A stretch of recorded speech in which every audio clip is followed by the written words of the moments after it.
Hello everyone, welcome to my channel Isha's physio beyond just physical. आज हम बात करेंगे एल्डर्स में कॉमनली होते फॉल्स के बारे में, उनके रिस्क फैक्टर्स और ऐसी कौन सी मॉडिफिकेशंस या कुछ स्ट्रैटेजीज जो हम फॉलो कर सकते हैं उन्हें ड्रास्टिकली कम करने के लिए।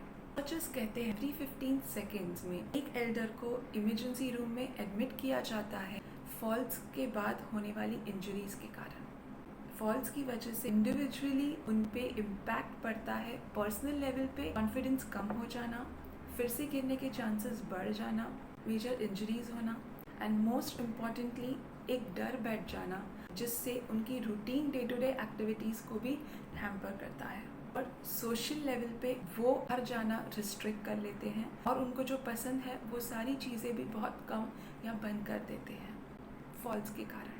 जो कि स्टडी के हिसाब से every year 65 years and above age group में 28 to 35% फॉल्स देखने में है और सिर्फ इंडिया में ही 60 इयर्स एंड अबाव में 15 to 50% फॉल्स देखे जाते हैं। फॉल्स इतना कॉमन तो है, उसकी सिवियरिटी को समझने के लिए उसके कुछ फैक्टर्स समझेंगे जिसकी वजह से हम छोटे स्टेप्स उसे मॉडिफाई कर इस नंबर्स को ड्रास्टिकली कम करने की तरफ आगे बढ़ सके। फॉल्स होने के मल्टी फैक्टर्स हैं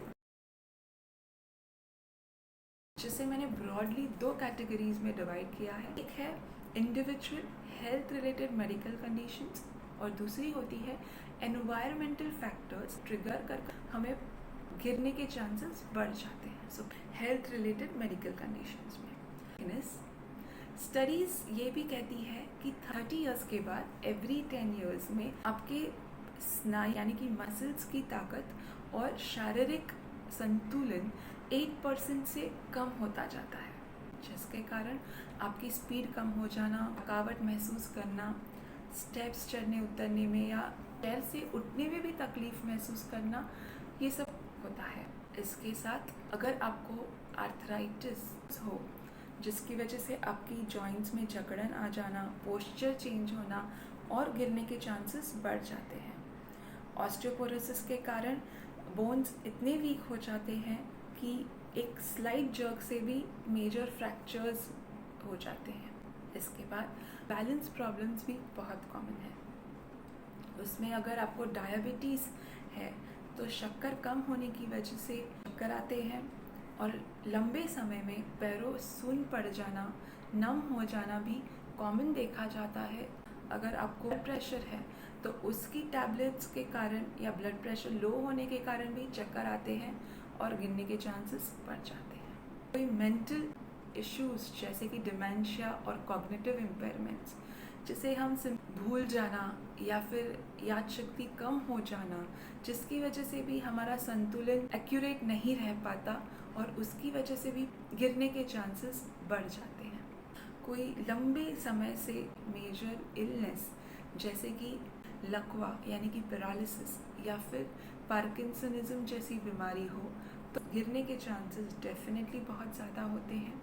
अगर आपकी मेडिकेशंस जैसे कि नींद की गोलियां खा रहे हैं या फिर डिप्रेशन की गोलियां खा रहे हैं तो आप कंटिन्यूस कंफ्यूज स्टेट में सिर को हैवीनेस महसूस होता है और उसकी वजह से भी गिरने के चांसेस बढ़ जाते हैं। उसके अलावा कुछ टैबलेट्स जिसकी साइड इफ़ेक्ट्स के कारण चक्कर आने से गिरने के चांसेस बढ़ जाते हैं। अगर आपको कोई आँखों की या कान की तकलीफ़ है तो उसके कारण बैलेंस दूसरी तरीके से अफेक्ट होता है और उसके कारण भी गिरने के चांसेस बढ़ जाते हैं। अब ऐसे में उसे नॉर्मल एजिंग प्रोसेस ना समझे, health care multi speciality team को एज रिक्वायर्ड अप्रोच करें। जैसे कि साल में एक बार ईएनटी डॉक्टर से आँखों और कानों का प्रॉपर चेकअप करवाएं। अगर डायबिटीज़ और ब्लड प्रेशर है तो उसे मेंटेन रखें। अगर आपके सिम्टम्स में कोई चेंजेस हैं इसे डॉक्टर से ज़रूर डिस्कस करें। डिसीज़ेस है एवरी 6 मंथ्स कंसर्न डॉक्टर से रिवाइज ज़रूर करवाएं।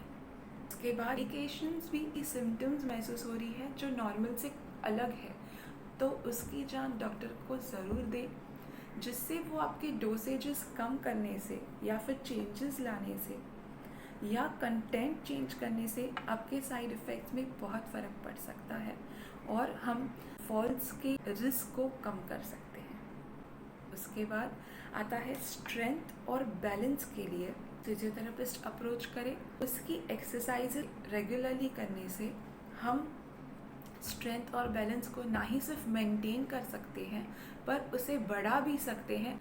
इसकी डिटेल्स, प्रॉपर एक्सरसाइज डेमोन्स्ट्रेशन मैं अपने नेक्स्ट पार्ट में लेके आऊँगी। सो मेरी चैनल को अगर आपने अब तक सब्सक्राइब नहीं किया तो ज़रूर कर ले। अब हम चलते हैं नेक्स्ट फैक्टर्स की तरफ, जो है एनवायरमेंटल फैक्टर। 2 कैटेगरीज अब डिवाइड, एक आता है घर की अंदर और दूसरा है आउटसाइड एनवायरनमेंट।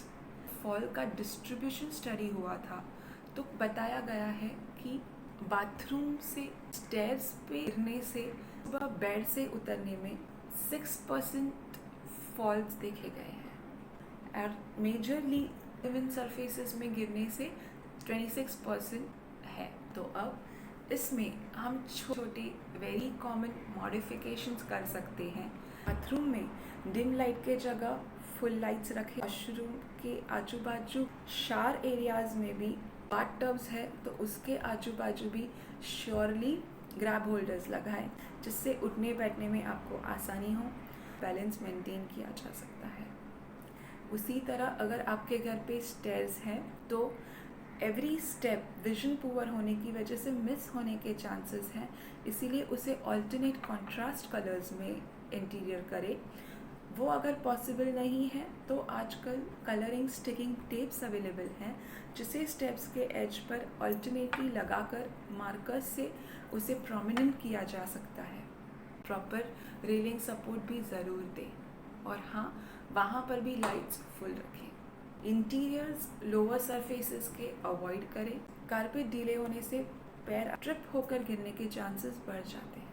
अगर आपके जो पैसेजेस लंबे हैं या घर में लॉन है, वहाँ पर भी प्रॉपर होल्डिंग के लिए सपोर्ट्स दें रेगुलर इंटरवल्स पे।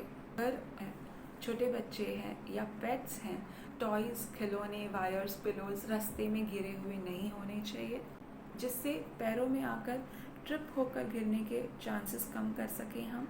फुटवेयर लूज़ ना होने चाहिए, प्रॉपर फिटिंग वाले होने चाहिए और एज़ पर द सिचुएशन अगर आप बाहर जा रहे हो तो वो प्रॉपर सपोर्ट वाले ही होने चाहिए, जिससे आपको अनइवन सरफेसेस में प्रॉब्लम्स कम हो।